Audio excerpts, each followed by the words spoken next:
Hold up. Wait a minute. This is Carla Renata, aka the Curvy Critic, and I shoot straight from the hip. Yeah, you know I'm always shooting straight from the hip. Let's take a trip around the curve.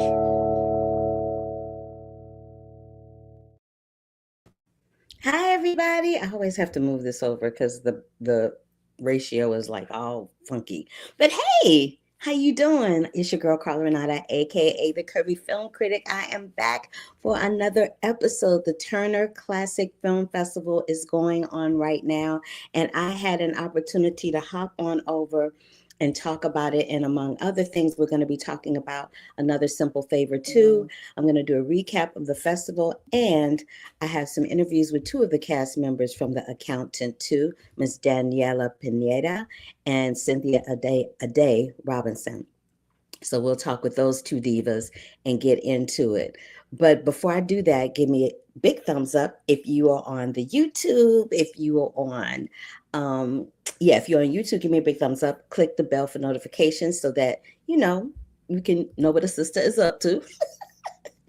And so we're going to have this interview with the ladies from The Accountant 2. We're going to do a recap of Turner Classic Movies, and we're going to talk about Simple Favor 2. So let's get into it. Last week, I ran over to Fox 11 LA with this beautiful young man, Alex Michelson, who is the evening anchor, weekday anchor there, and does a lot of their political stuff. I was invited to come over to Fox 11 LA to be their culture critic. So every other week I go in and I talk about what's happening in the Los Angeles area. Sometimes it could be movies. Sometimes it's events like the event that I'm involved in, the Spotlight Awards. Sometimes it could be a plethora of other things. And this is a screenshot that my good friend, that my good friend Patrick Stinson took of me while I was on the air. So if you have not seen that, you can go to any of my social media channels to see the 5-minute segment that we did about that. Okay, let me talk a little bit about how I started at TCM.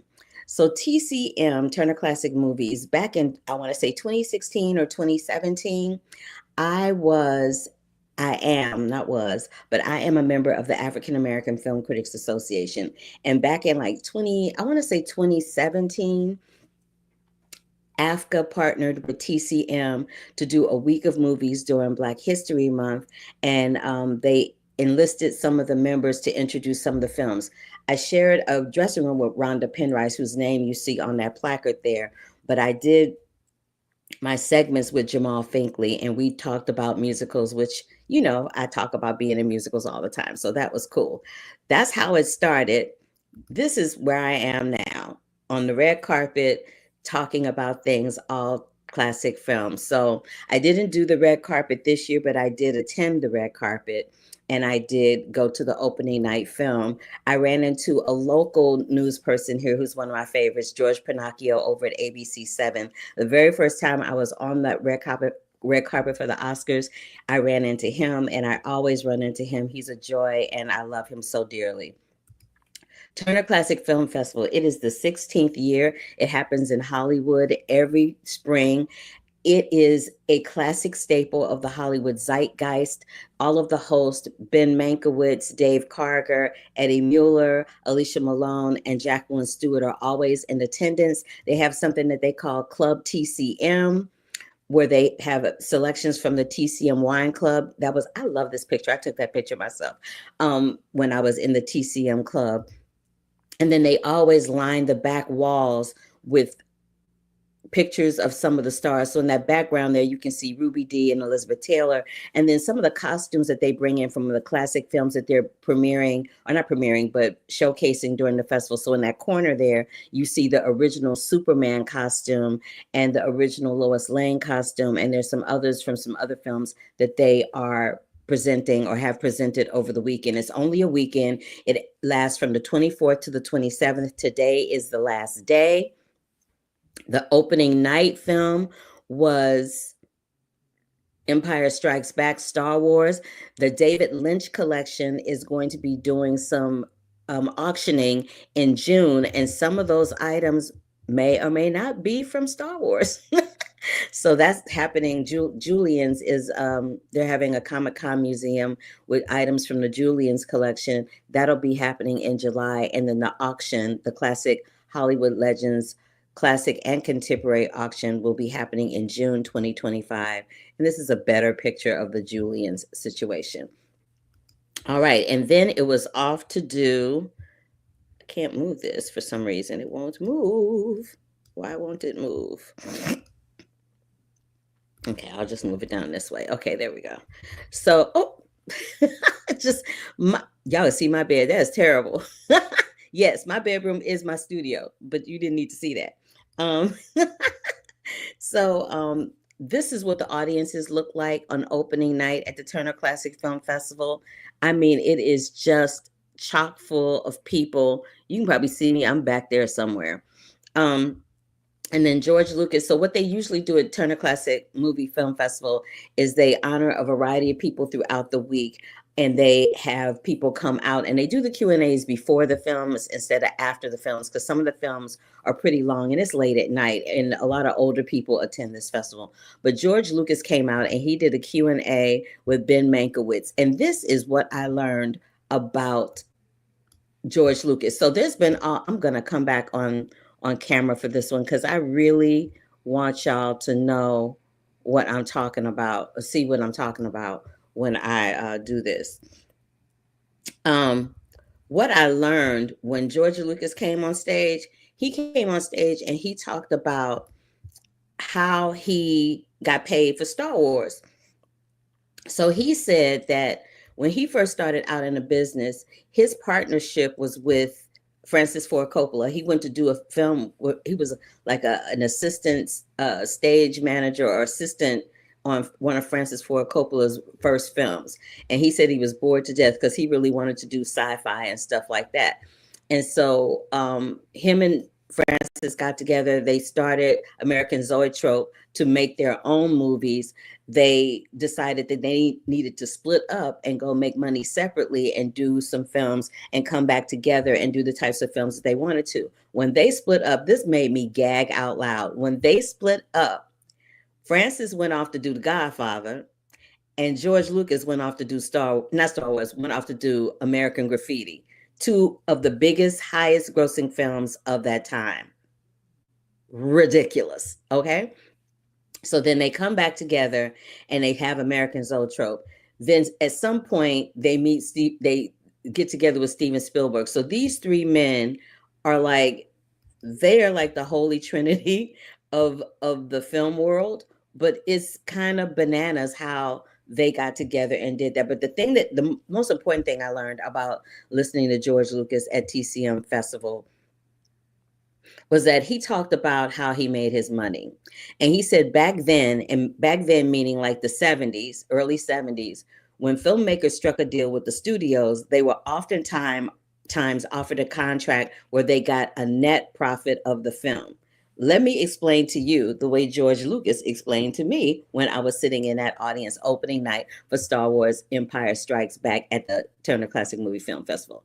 George Lucas said that when filmmakers get the net of a film, and Michael Schultz said this too when he was being interviewed by Jacqueline Stewart for Car Wash, when filmmakers get the net of a film, that means they get whatever money is left over after the studio has been paid.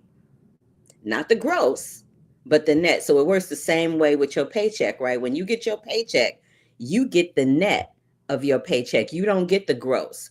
You get whatever is left over after they take out the taxes and Social Security and disability and all that. Then you get what paid. It works the same way with filmmakers. So George Lucas made a pact to be able to negotiate getting the gross of Star Wars, any of his subsequent sequels, and the merchandising. I'm going to say that again. George Lucas negotiated to get the gross of Star Wars, its subsequent sequels, and the merchandising. What was even better is when he wrote Star Wars was 180 pages long. What he did was he was like, ain't nobody gonna make a movie that's 180 pages long. I'm gonna split this up into 3 different movies. That's why when you got 3 Star Wars movies back to back to back, because he had already had 2 more in the can after he released Star Wars. Baby, I was sitting in that audience and my mouth dropped my crack. I was like, okay, well, George Lucas is smarter than your average bear. And I was there for all of it. What I was really there for is this young lady right here. This is his wife. If you don't know who she is, you need to know who she is. Her name is Melody Hobson, and she is a financial consultant, advisor, critic for the ABC News Channel, and she's been that for years. But I'm sure she advises her husband very wisely. But when I tell you, this is why it's important to go to these Q&As and things, because you learn so much. It's not just a matter of sitting there and listening to these filmmakers talk about their films or see the stars or whatever. If you sit there and you listen to what these filmmakers say, you actually walk away with kernels and nuggets that you will never learn in a classroom anywhere. So that's that. So then after the movie was over, we hopped on over to the Avalon, and I ran into these 2 crazy fools. So this one right here, his name is Jerry Dixon. Jerry Dixon is the husband of Mario Cantone. Now, Mario, let me talk about Jerry for a second. So I met Jerry in New York. I was aspiring to be on Broadway. I hadn't gotten into a Broadway show yet, but Jerry's first Broadway show was Once on This Island with my dear friend LaChance. And now Jerry directs and produces projects of his own. Mario Cantone, who is one of the hosts on Turner Classic Movies, one of the guest hosts, you often see him with Ben Mankiewicz, giving Ben Mankiewicz a really hard time. But I go back to Mario Cantone to when he was the host of a little show in New Jersey. It was kind of like the Jersey version of American Bandstand. It was called Steam Pipe Alley. So I've known these 2 gentlemen for a very, very long time, and I love them dearly. And that was us at the after party. They graciously invited me to sit up at their little table and talk to them. Then I went over to see, the next day, I went over to see Jacqueline Stewart have a conversation with Michael Schultz about Car Wash. Now, let me tell you something about Michael Schultz. Michael Schultz is a prolific director. He's done a plethora of things that are so, so wonderful. But when I first moved to Los Angeles, there was a show on the air called Chicago Hope.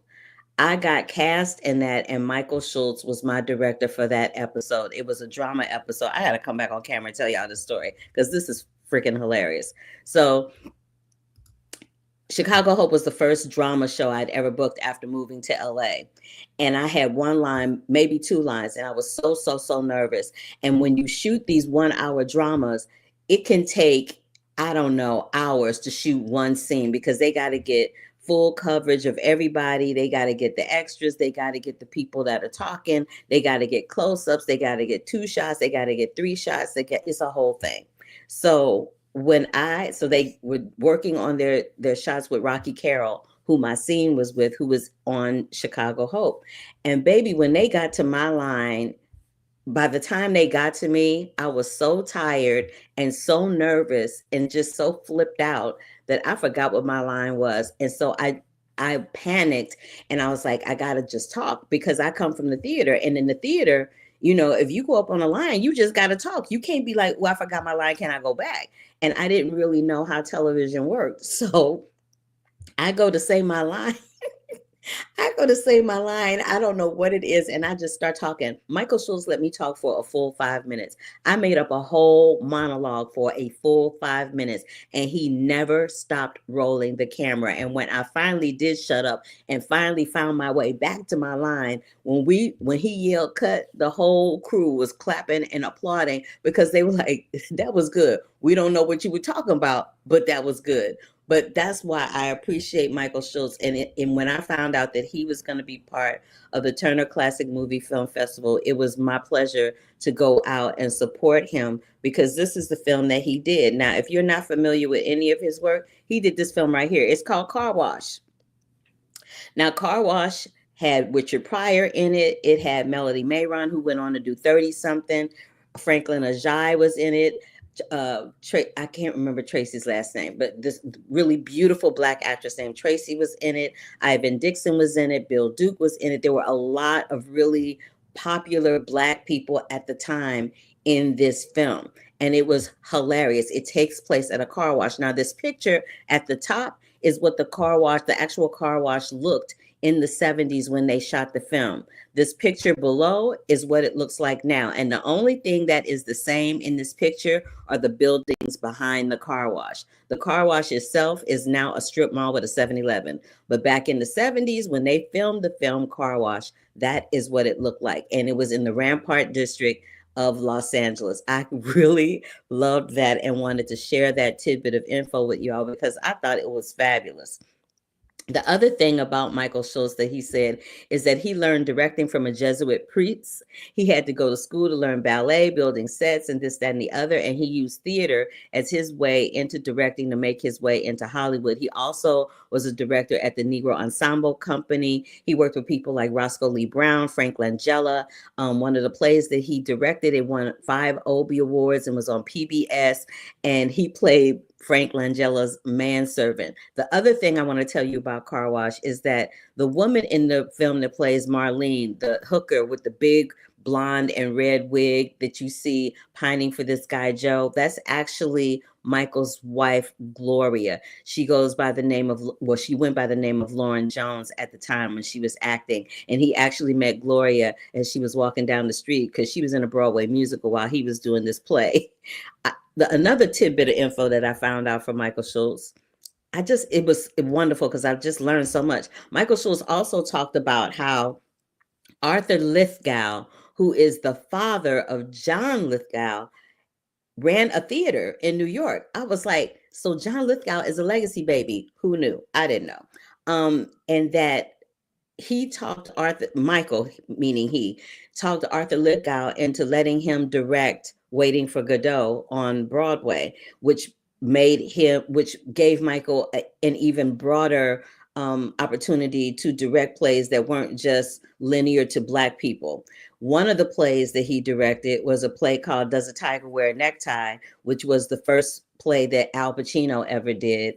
And it won some awards on Broadway as well. The other thing about Michael Schultz is that he had a 7-year contract with a studio to direct. And when when Cooley High came along, he was like, you know what? I got this opportunity to direct this film over here. It's called Cooley High. And the studio told him and I'm not going to say which studio it is, but the studio told him that if he went to go do Cooley High, he would never work in this town again. Not only did he work in this town again, he went on to do Cooley High. He went on to do Car Wash. He went on to do The Last Dragon. He went on to direct episodes of The Rockford Files and so many more episodic television shows like Chicago Hope, which I mentioned to you guys. And if you look at Car Wash really, really closely, you will see a young Danny DeVito in the background. I'm not even going to tell you what scene it is. You will see him and you will gag because you'll be like, oh, that's Danny DeVito. But I found out all of this just sitting and watching a Q&A at the Turner Classic Film Festival. Another tidbit of info that we found out about is that Car Wash was literally, the script for Car Wash was supposed to be slated to be a Broadway musical. That's how Michael got involved. They wanted to make Car Wash into a Broadway musical, but he had Joel Schumacher, get with it, Joel Schumacher rewrote the script for Car Wash to make it center around Ivan Dixon and Bill Duke's character. Ivan Dixon was an ex-con. Bill Duke was a revolutionary brother, and he had it center around their character in the zeitgeist of all these people that worked at the car wash.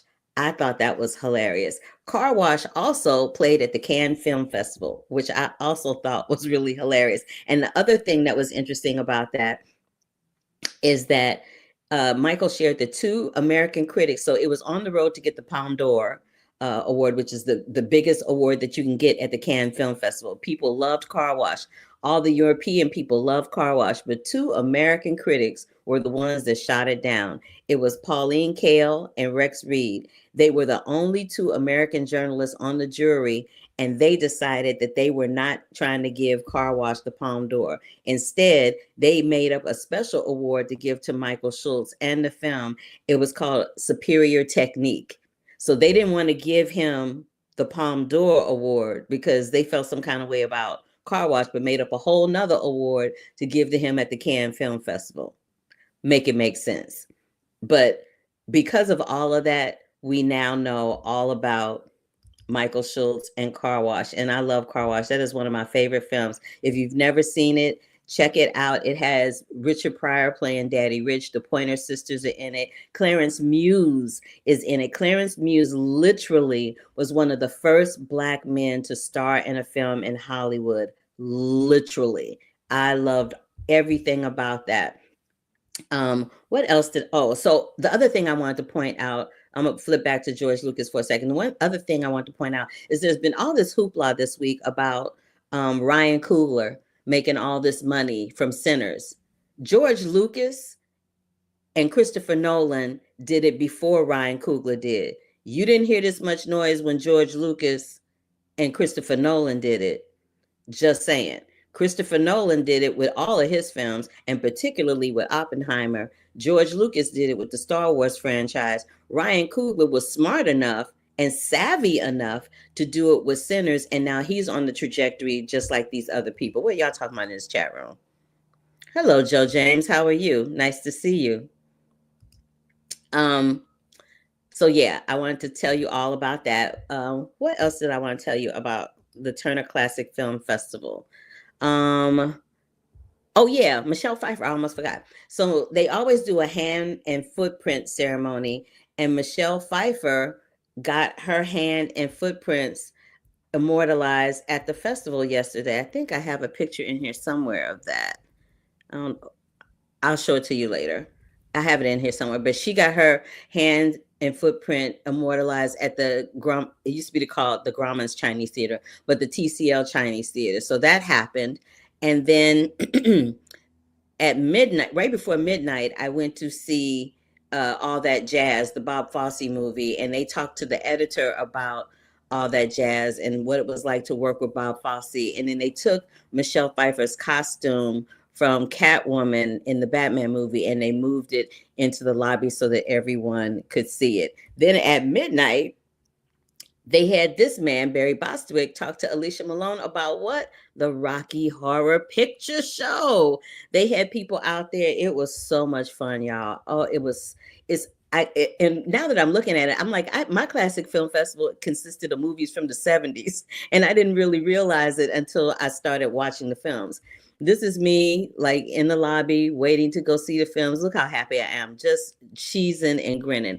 Then as not part of the film festival, but it happened at the same time and was also sponsored by TCM and TNT. Every year they do an AFI Lifetime Achievement Award, and this year they gave it to Francis Ford Coppola, which I thought was ironic because George Lucas spoke very lovingly about his relationship personally and professionally with Francis, and there's Steven. So the three biggest, highest grossing directors of the 1970s, probably of cinema period, were all there to pay homage to Francis Ford Coppola, in addition to Spike Lee, who came out, and Al Pacino, who came out, whose film Heat is also playing at the festival. So that is it for the Turner Classic Film Festival.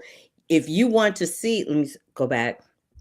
If you want to see any of the films that were at the festival, they had this new thing this year. So TCM was also had a little sponsorship with Fandango. So all of the films that were seen and screened at this year's Turner Classic Movie Film Festival can all be seen on Fandango's app. You can get the app on your television, you can get it on your phone, you can get it anywhere, and there's a little tab that says TCM. So if you go there, you can watch all of the movies that I got to see here in Hollywood, so that you don't have to feel left out. You don't have to be in Hollywood to experience the Turner Classic Movie Film Festival. You can experience it virtually if you go to the Fandango app and download it and watch the films. Now, I'm going to tell you, the films are not free. You got to pay for them, you know, but they're pretty cheap. They're like $2.99, $3.99. It's not a whole lot. So if you in it, a lot cheaper than if you came to LA and got a hotel room and a and a pass. So I'm just saying, if you're not here and you want to experience it, you can experience it that way. Now, I talked about The Accountant 2 last week, which I love that movie. And I think when I reviewed it, I spoke very lovingly and very excitedly about the fact that the women were not window dressing. They were doing their thing. They were, you know, in it to win it and fighting. And they had this one fight scene that I was absolutely obsessed with. But guess what? I got an opportunity to talk to Daniela Pineda and Cynthia Addai-Robinson about exactly that. So take a look and a listen to this interview with the two fantabulous ladies from The Accountant 2. Hey, Daniela and Cynthia, how y'all doing today? Y'all good? Yeah, we're doing so good. Let me tell, I had to put my hands on my hips for this one, honey, because I have a big pet peeve about when I see action adventure movies and they are using the women in the script as props or for window decorating a scene. Yeah. And y'all were not even trying to go there. That fight scene with the two of y'all gave me life, and I need to know all about it. I need to know if y'all had stunt doubles. I need to know if you did your own stunts. I need to know about the training. I need to hear all the things, and I'll let Daniela start. It was lots of training, lots of work with stunt doubles. But you know, even when you have stunt doubles, like if you don't know that choreography inside and out, and you're not like, because most of the time they want your face. If you can do it, the director's going to want you over the stunt double. So Cynthia and I definitely knew what we were getting into, and that fight happened at the end of the movie. So we had the duration of the film to get into it and to learn that dance. And it was exhausting, but it was really fun. And that's how I got to know Cynthia really, really well. And we formed a friendship, which I was grateful for, because now I know that doing a fight scene with someone you don't like versus someone you do like is like much more of the difference. Different flavor. Yeah. Right. Sitting amongst people and hearing them react, or realizing they're like holding their breath, or they're like, oh, like when it's happening, because you want the fight to be as visceral as possible. Because at the end of the day, it's not just about fancy choreography. It's these characters are in danger. One of them may not make it out of here. And it's really a very climactic part of the movie. So what I love with both of these female characters is, as you say, they're not only there to be in service to a male character. They have their own sense of agency. They are their own people, their own individuals. They have interesting backstories. And it's great because obviously when you feel like you're hungry for that, both as an actress, but also as an audience member, when you have it, you're like, I've got to sort of really take full advantage of this opportunity. So the fight is sort of like the physical representation of what these two characters are fighting for. And we also, yes, we trained our butts off, and we had two amazing female stunt doubles who both trained us up and got us ready. But, you know, in terms of, I feel like actors often stubbornly are like, I want to do it because I put in all that work. If you can see my face, I want you to see me doing it.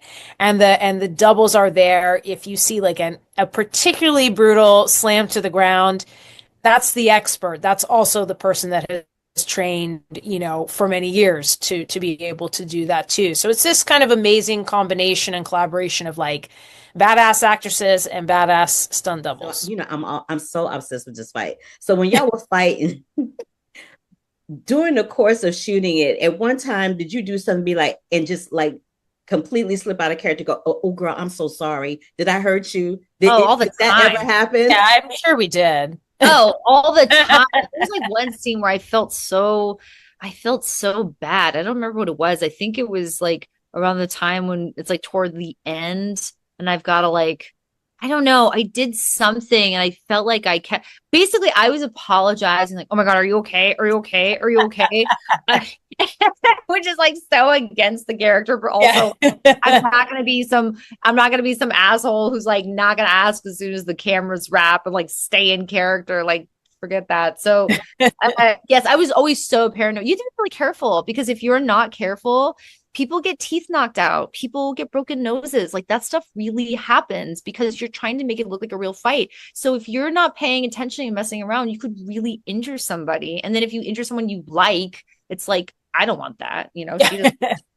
I felt very cared for and looked after, because obviously, again, with Daniela and trusting her double Bronte, trusting my double Nyla, trusting the stunt department, trusting the crew. I mean, it really does extend out. You have to trust the whole team around you. And so, yeah, like it's worth when you're kind of sore, because obviously it's just a very physical, we filmed over like 2.5 days, I think, for a sequence that's, maybe 2 minutes or however long it is.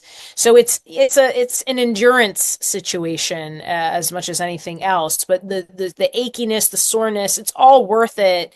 Because again, you just want a sequence like that. If you're saying it's giving you life, then that is what we were going for. Now, Cynthia, I know that in the first one, which I think is really hilarious, in the first one, you barely had scenes with Ben Affleck. Y'all were like ships passing in the night. And then this time, y'all actually get to have a little bit of a conversation. Were you excited about that? And did you say something to him?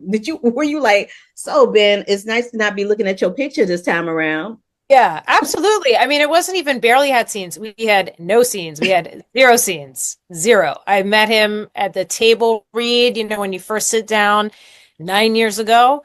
And, on the press tour. But yeah, absolutely. Of course, I wanted to work with him. It felt like to be in a movie with him and not work with him would have been a shame. And so it was not only, getting to sort of work with him as someone I admire as an actor and a director and a producer and CEO of his own film company. It was also the meeting of these two characters, because these two characters, when Mary Beth finally does meet Christian Wolf, he's almost mythical. He's this person that she had wondered who he was, done the deep dive, tracked him, stared at his photo a bunch in the first movie. And then finally, it's like, I'm face to face with this man. I know what he's capable of. I know what he's done. And it's a bit like, and now I have to recruit him. Now I have to work with him. So it was great for me, because obviously when you work with people that are working at a high level, that have been in the industry a long time, you just want to sort of absorb their knowledge and feel like, I feel like with Ben as an actor, he's almost coming with a director's perspective, because he's so adept at both. So it's interesting just to witness and work alongside somebody that it's like, wow, they really know their stuff, because they just have been doing this for so long. And I love their dynamic. I love their dynamic. Then of course throw his brother into the mix, and then it just starts getting weird. I loved all of that for you. I really, really did. Daniela, what I also notice is that you guys kind of represent the angel and the devil in the confines of the story, right? Cynthia, you're kind of like the angel, and Daniela, no shade and no offense, but you're kind of like the devil. So I wanted to talk to you, Daniela, about what it was like for you to portray a character that was very stealth, like you showed no emotion whatsoever until a moment that I don't want to ruin it for anybody, but there's this one moment, the only time that you ever really show any emotion for it as an actress. What did it take for you to continuously stay in that place of being stealth and not letting any emotions show until that one time? If you're playing someone who's super predatory, there's like not a lot going on, right? Not that there's not going on, because she's clearly, as you'll see, she's someone who is brilliant. But they're not plagued by things like empathy or being self-conscious or any of those types of things. It's like means to an end. How do I get what I want? And that's it. And so I think the key to that was just being really, really still, which for me is so hard to do. Like, I'm not a still person. I'm fidgety when I'm sleeping. I think I probably turn into like 8,000 different positions. Like, I'm just moving all the time. So funny enough, it was really hard to be still. But then I found that the less I moved and the more I was just focused on the person, it had this result that was, you know, also I have there's some women in my family who are probably pretty scary. I'm a little afraid of. So it was a combination of everything. Well, honey, you scared the hell out of me. I was like, this is not somebody I want to meet on a dark street, light street, any kind of street, because she was a beast. And so were you, Cynthia. That's my time. But oh my goodness, y'all.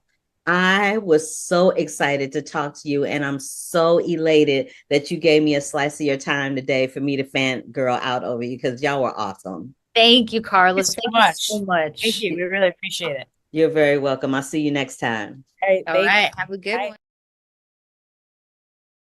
I love them. Big ups and much congratulations to Danielle Pineda and Cynthia Addai-Robinson on their roles in The Accountant 2. If you have not seen it, please make your way to a theater to check it out. All right, now let's get into this film right here. Another Simple Favor. Another Simple Favor. This is the sequel to Another Simple Favor 2. Another Simple Favor 2 is the sequel to Another Simple Favor. Okay, so having said that, Anna Kendrick is back as the bestie. So what do I want to say about this? So Stephanie, she plays Stephanie, the bestie Stephanie. So Stephanie Smothers agrees to travel to Italy to be the maid of honor for the devious and cunning Emily Nelson. However, she soon suspects that Emily's goodwill is part of an elaborate plan for revenge. Baby, when I tell you, this film was crazy. I love this scene right here, though, with the candles and them having, so this was like their little bridal shower, but it was just the two of them. It was ridiculous. Anyway, let me come back and talk about the movie, because I was like, what is happening right now? I don't even know. All right. So this is directed by Paul Feig.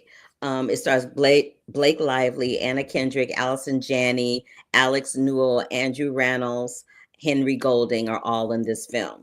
What I will tell you is that I saw the first one and I loved it. I remember it came out during COVID. It was super fun. And I was like, ooh, wouldn't it be nice if they did a sequel? Well, clearly I got my wish. Having said that, I kind of wish I didn't get my wish, because Another Simple Favor 2, it just gave into all of the stereotypes that a murder mystery drama movie would have, instead of leaning into the things that made the first one a lot of fun. So I really, really, really wanted to like this, and I really, really, really was looking forward to seeing it. But y'all, I don't know about this one. I mean, if you're a Blake Lively fan, or an Andrew Rannells, or Alex Newell, or Allison Janney, or an Anna Kendrick fan, and I'm a huge Anna Kendrick fan, so that's one of the reasons why I really wanted to check it out. And I love Blake Lively too, despite all of the drama. But I think all of the drama in her personal life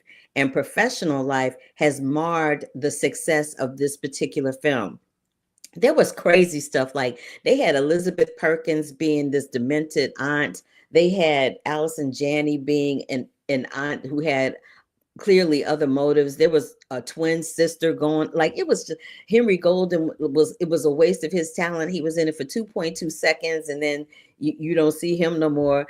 The only thing that was that kind of made me laugh out loud was Alex Newell being the publicist, because she was freaking hilarious. The costume designs that they had on Blake Lively were insanely gorgeous. Like, there was this one moment where you see her coming down this staircase with this hat that's cascading where you can't see her face, and it's just, the clothes that they put her in were ridiculous and totally fitting of a whole Italian thing.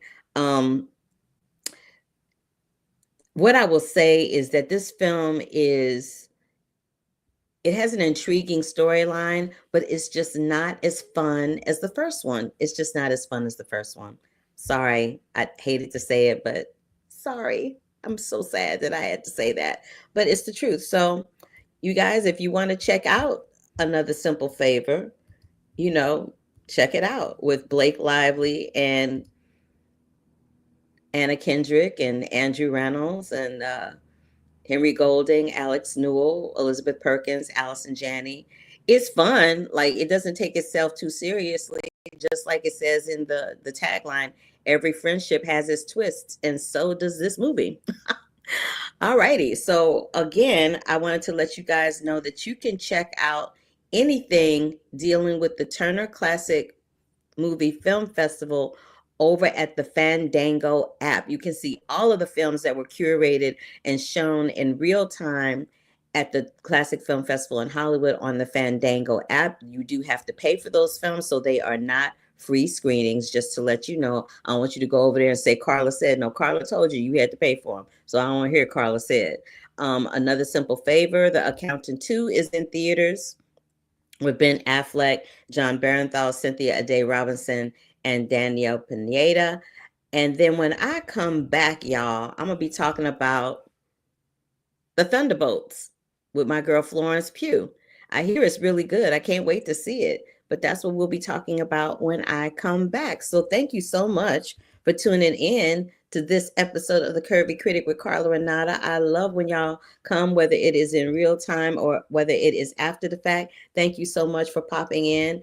Thank you, everybody that sees it in real time, everybody that sees it after the fact. Thank you, Joe James, for popping in. I know Brandon will have something to say to me later, but thank you guys so much. I really, really do appreciate it. So until the next time, love, peace, and hair grease, and I'll see you on the flip side. Bye. Hold up. Wait a minute.